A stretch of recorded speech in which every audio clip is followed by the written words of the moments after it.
ఆంధ్రప్రదేశ్లో అమరావతిని బిల్లు రూపంలో తీసుకురావడానికి ఏపీ ప్రభుత్వం నారా చంద్రబాబు నాయుడు గారు బ్రహ్మాండమైనటువంటి స్కెచ్ చేశారు. ఆయన నిన్న అసెంబ్లీలో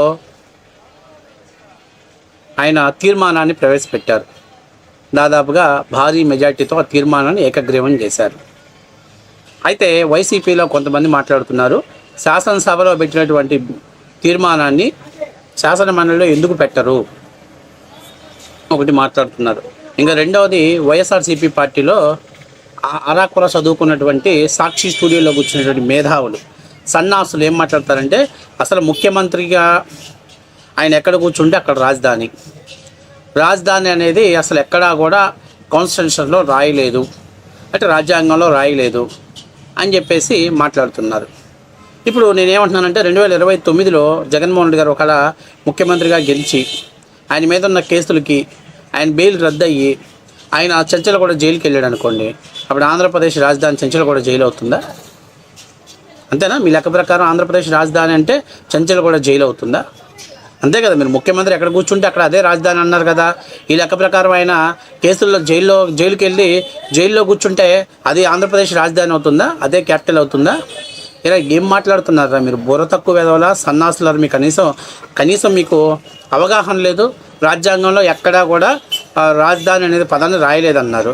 మరి ఆ రాజధాని అనే పదాన్ని రాయని రాజ్యాంగంలో జగన్మోహన్ రెడ్డి 3 రాజధానులు ఎట్లా పెట్టాడు? 3 రాజధానుల కాన్సెప్ట్ ఎక్కడి నుంచి రాశాడు?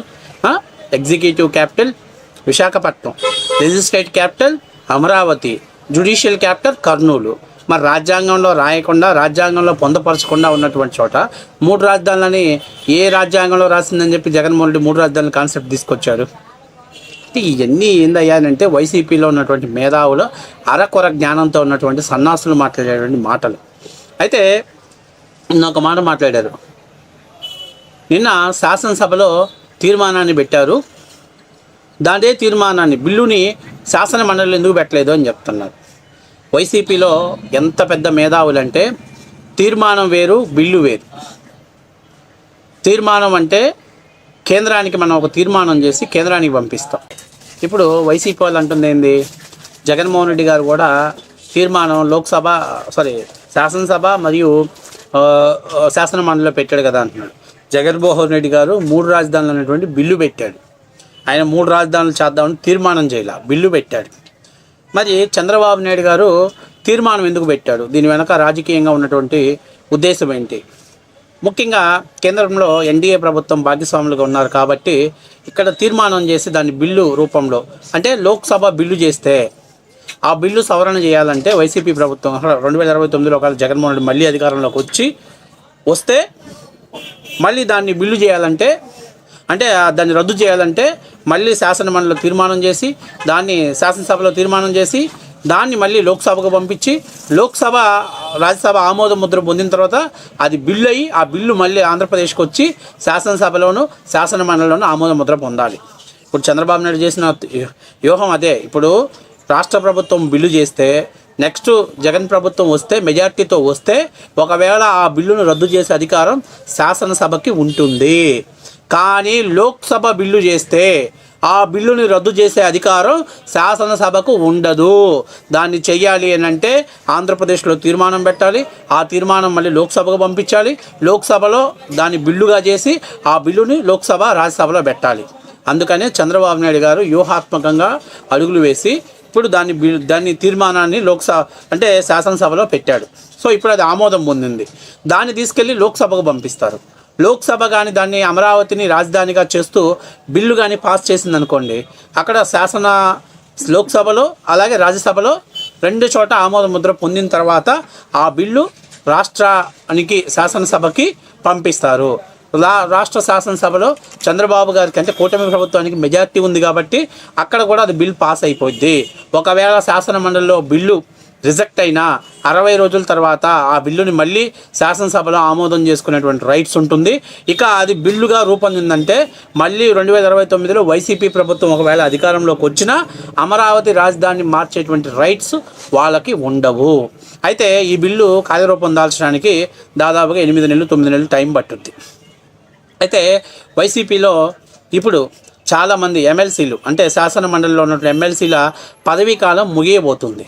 తర్వాత తెలుగుదేశం పార్టీకి అంటే కూటమికి 164 సీట్లు వచ్చాయి కాబట్టి ఖచ్చితంగా శాసన మండలిలో ఉన్నటువంటి ప్రజాప్రతినిధుల శాసన మండలిలో ఉన్నటువంటి ఎమ్మెల్సీ పదవులన్నీ కూడా కూటమి అభ్యర్థులే అయ్యేటువంటి అవకాశం ఉంటుంది. తద్వారా శాసన మండలిలో కూడా ఆ బిల్లుని ఈజీగా ఆమోదించుకోగలుగుతారు. ఇది చంద్రబాబు నాయుడు గారి రాజకీయ చాణక్యం. ఇక జగన్మోహన్ రెడ్డి తిక్కలతనం ఏందయ్యానంటే, నాకు 151 మంది ఎమ్మెల్యేలు ఉన్నారు, నేను శాసనసభలో ఆమోదిస్తాను.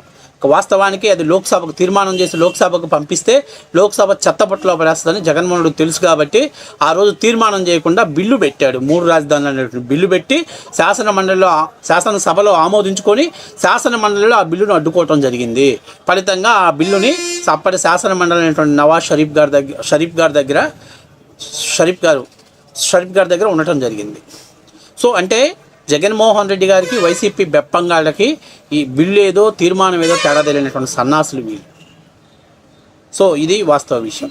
అయితే 2019 ముందు అంటే 14-19 మధ్యలో చంద్రబాబు అసలు ఎందుకు అమరావతి రాజధాని అనేటువంటి బిల్లుని అప్పట్లో తీర్మానం పెట్టి దాన్ని బిల్లు రూపంలో చేయలేకపోయాడు అని అంటే దీనికి కొన్ని వైసీపీ వాళ్ళు మాట్లాడుతున్నారు. దీనికి ముఖ్యమైన ఉదాహరణ ఏంటంటే నేను చెప్పదలుచుకున్నా, భారతదేశ చరిత్రలో ఇంతవరకు ఏదైనా ఒక పనిని కొత్త ప్రభుత్వం కొనసాగించవచ్చు, వదిలేయచ్చు. కానీ బహుశా ఇలాంటి వ్యక్తి ముఖ్యమంత్రి అవుతాడని, అమరావతి రైతుల త్యాగంతో ఏర్పడినటువంటి అమరావతిని 3 రాజధానుల పేరుతోటి ముక్కలాట్లాడతాడని అసలు ఏ వ్యక్తి ఊహించలా. అంటే జగన్మోహన్ రెడ్డి గారు తుక్లక్ నిర్ణయం అది. అందువల్ల అప్పట్లో జగన్మోహన్ రెడ్డి శాసనమండలి శాసనసభలో పలుసార్లు మేము అమరావతి రాజధానికి మద్దతు కొన్నాం, మా సంపూర్ణ మద్దతు ఉంటుంది, ప్రాంతాల మధ్య స్విచ్చు పెట్టడం నాకు ఇష్టం లేదు, అమరావతి రాజధాని అని చెప్పాడు. ఎన్నికల టైంలో కూడా నేను ఇక్కడే ఇల్లు కట్టుకున్నా, చంద్రబాబు నాయుడు గారికి ఇల్లు లేదు, నేను ఇక్కడే రాజధాని కొనసాగిస్తానని అనేటువంటి మాటలు చెప్పి ప్రజల మనసు గెలుచుకొని 151 సీట్లతో గెలిచిన తర్వాత అడ్డగోలుతనంగా 3 రాజధానులు అనేటువంటి బిల్లును తీసుకొచ్చి రాష్ట్ర ప్రజల మధ్య చుచ్చు పెట్టేటువంటి కార్యక్రమాన్ని చేశాడు. సో బహుశా భారతదేశ చరిత్రలో ఇటువంటి తుక్లక్ నిర్ణయం ఎవడం తీసుకుంటాడని ఏ ముఖ్యమంత్రి ఊహించుకోలేదు. అందుకని చెప్పేసి ఈరోజు చంద్రబాబు నాయుడు గారు దీన్ని ఒక పకడ్బందీ బిల్లుగా ఆమోదం చేయాలి, లోక్సభ బిల్లు చేయాలి. ఆ లోక్సభ పంపించిన బిల్లుని అటు లోక్సభ రాజ్యసభలో ఆమోదించుకోవడంతో పాటు శాసనసభలో ఆమోదించుకొని శాసన మండలి ఆమోదించినట్లయితే భవిష్యత్తులో ఒకవేళ జగన్మోహన్ రెడ్డి ముఖ్యమంత్రి అయినా కూడా ఇక అమరావతిని అంగుళం కాదు కనుక ఇటుక కూడా కదిలించలేడు అనే దానికి విధంగా చంద్రబాబు నాయుడు గారు ఈరోజు తీర్మానం ద్వారా లోక్సభనే బిల్లు తయారు చేసే విధంగా బిల్లు తయారు చేయాలని ఒక తీర్మానాన్ని రెజల్యూషన్ని పాస్ చేశారు శాసనసభలో. ఇది కూడా తెలియదు ఈ బెప్పంగాళ్ళకి. ఆ సాక్షి స్టూడియోలో కూర్చొని కుక్కలు ఉరినట్టు ఉరులుతూ ఉంటారు. సబ్జెక్ట్ తెలియదు, అవగాహన లేదు, ప్రత్యర్థి వ్యక్తి యొక్క రాజకీయ చాణక్యం తెలియదు. ఎంతసేపు ఉన్నా మాసు ఊత కొట్టుడితో ముందుకు పోయి ఏదో ప్రాంతాల మధ్య ప్రజల మధ్య చిచ్చు పెట్టి రాజకీయ లబ్ధి పొందుదామనే కానీ అసలు ఒక వ్యక్తి ఎలాంటి స్టెప్ వేస్తున్నాడు, ఈ స్టెప్ గుండా భవిష్యత్తులో మనకి ఎలా లాక్ చేస్తాడు అనేటువంటి అవగాహన కూడా లేదు వైసీపీ బెప్పంగాళ్ళకి.